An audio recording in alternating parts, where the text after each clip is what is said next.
कैदी बाप के सामने गिरफ्तार किया जा रहा था। मैं कोट लखपत जेल में कैदी था, बंद था, और नैब वाले आकर मेरी आंखों के सामने इसको कैद करके लेके जाना चाह रहे थे। ये मेरे पास आई, मैं सामने बैठा था कि अबू जान ये मुझे अरेस्ट करना चाहते हैं, गिरफ्तार करना चाहते हैं, मैं क्या करूं? मैं क्या, एक कैदी क्या कर सकता है? अरेस्ट करना चाहते हैं तो कर लें। इसकी छोटी बेटी थी, छोटी बेटी अपनी मां की गिरफ्तारी का मंजर अपने आंसू भरी आंखों से देख रही थी, मेरे सामने बैठी हुई थी। भाई मैं इस मिट्टी का रहने वाला हूं, मैं सन ऑफ द सॉइल हूं, ये भी डॉटर ऑफ द सॉइल है। इतना जुल्म। शहबाज शरीफ को भी जेल में बंद कर दिया, बेटों को भी जेल में बंद कर दिया। ये राणा सनाउल्लाह को बंद नहीं किया बल्कि सजाए मौत देने के चक्कर में थे। हनीफ अब्बासी को बंद नहीं किया बल्कि सजाए मौत देने के चक्कर में थे। और लोगों को, ख्वाजा साद रफीक जो अभी आपके सामने बात कर रहे थे, 2 साल जेल में बंद रखा। और फिर मुझे, आप देखें ना, मुझे छोड़े 1990 से लेकर आज तक कितने साल हो गए? जरा हिसाब आता है या हिसाब में कमजोर हो? कितने साल हो गए? 23 साल। 23 साल में 15 साल मैं या तो मुल्क से बाहर या जेल में या मुकदमे भुगत रहा। अगर ये 23 साल मैंने पाकिस्तान को दिए होते, आज अल्लाह के फजल करम से पाकिस्तान एक जन्नत बना होता, जन्नत। हम फिर जन्नत बनाएंगे इसको इंशाअल्लाह। ये मुल्क बचा लो, जब कौम पे वक्त कराया तुमने एक नाम तेरा आया। जब कौम पे वक्त कराया दिल में एक नाम तेरा आया। बस मुखलिस एक तुझे पाया, आओ फिर से संभालो, ये मुल्क बचा लो। लेकिन मैं पूछता हूं भाई, ये जो दौर गुजरा है एक हमारे मुल्क के अंदर, जो दौर हो गुजरा है,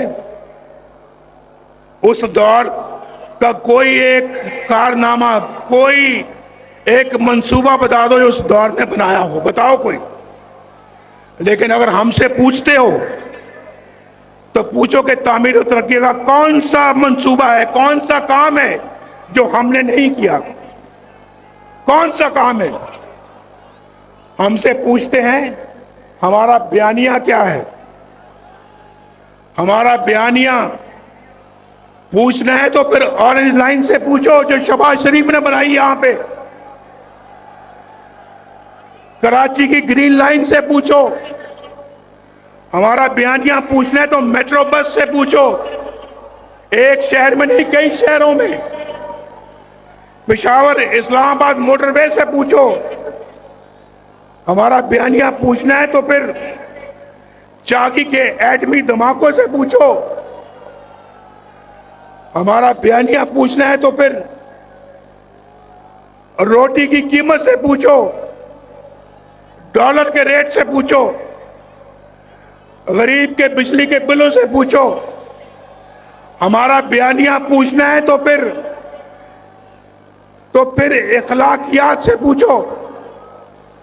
और आपको पता है कि हमारे इखलाकियात में उनके इखलाकियात में कितना फर्क था। बुजुर्गों की इज्जत से पूछो। हम वो नहीं है जो किसी की पगड़ी उछालें। ये पगड़ी उछालना उनका काम था, हमारा नहीं है। और मैं ये समझता हूं मेरे भाइयों, दोस्तों, और मेरी बहनें भी यहां पे हैं या नहीं है? बहनें कहां हैं हमारी?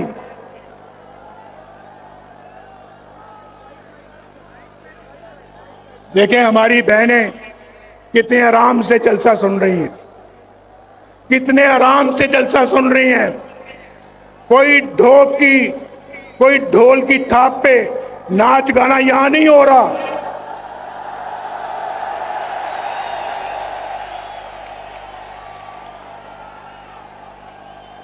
मेरी बात समझ गए आप या नहीं समझे?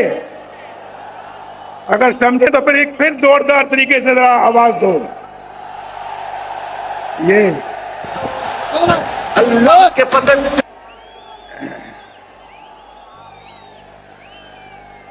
मैं समझता हूं कि पाकिस्तान के अवाम को जो दरपेश मसाइल हैं, क्योंकि अब कोताही की कोई गुंजाइश नहीं है,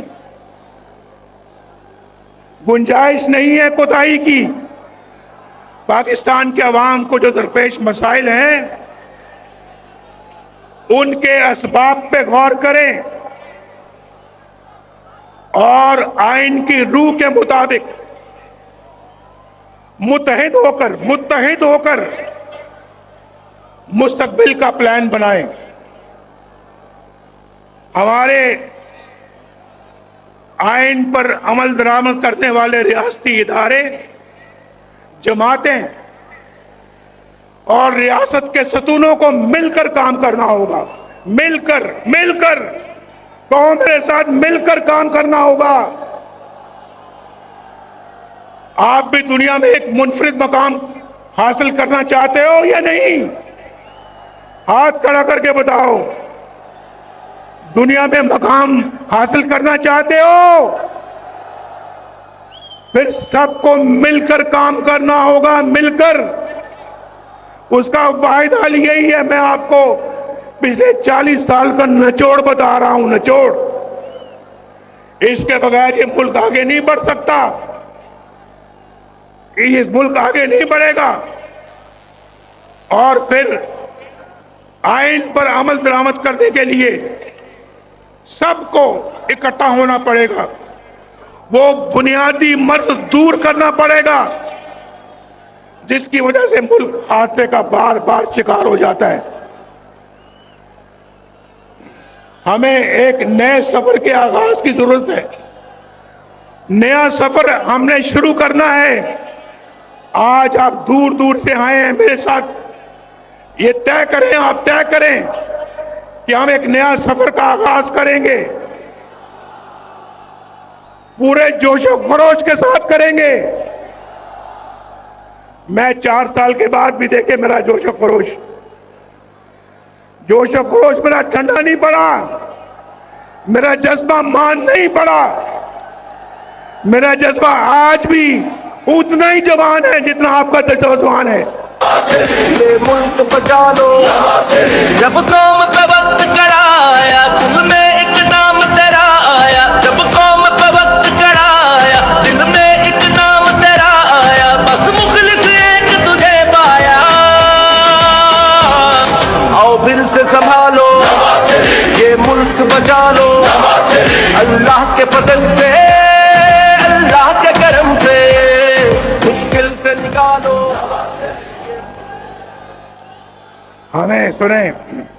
हमें फैसला करना होगा। सुनो, अब मैं बहुत जरूरी बातें करने लगा हूं, बहुत जरूरी बात करने लगा हूं, तो गौर से सुनो। हमें फैसला करना होगा कि किस तरह हमने खोया हुआ मकाम हासिल करना है। हमें डबल स्पीड के साथ दौड़ना पड़ेगा। किस तरह से हमने हाथों में पकड़ा हुआ कशकोल तोड़ना होगा, हमेशा के लिए तोड़ना होगा। किस तरह से हमें अपने पांव पे खड़ा करना होगा, अपने पांव पे खड़ा होना होगा। किस तरह से अपनी कौमी गैरत और कौमी वकार को बुलंद करना होगा। किस तरह पाकिस्तान के अंदर बेरोजगारी का खात्मा करना होगा, गुर्बत का खात्मा करना होगा। किस तरह एक बावकार और फाल फॉरेन पॉलिसी बनानी होगी हमें। किस तरह अपने हमसायों के साथ और दुनिया के साथ अपने ताल्लुकात को उस्तवार करना होगा। हम अपना हमसायों के साथ लड़ाई करके दुनिया के साथ अच्छा ताल्लुक करके तरक्की नहीं कर सकते। हमें सबके साथ अच्छे ताल्लुकात कायम करना होगा।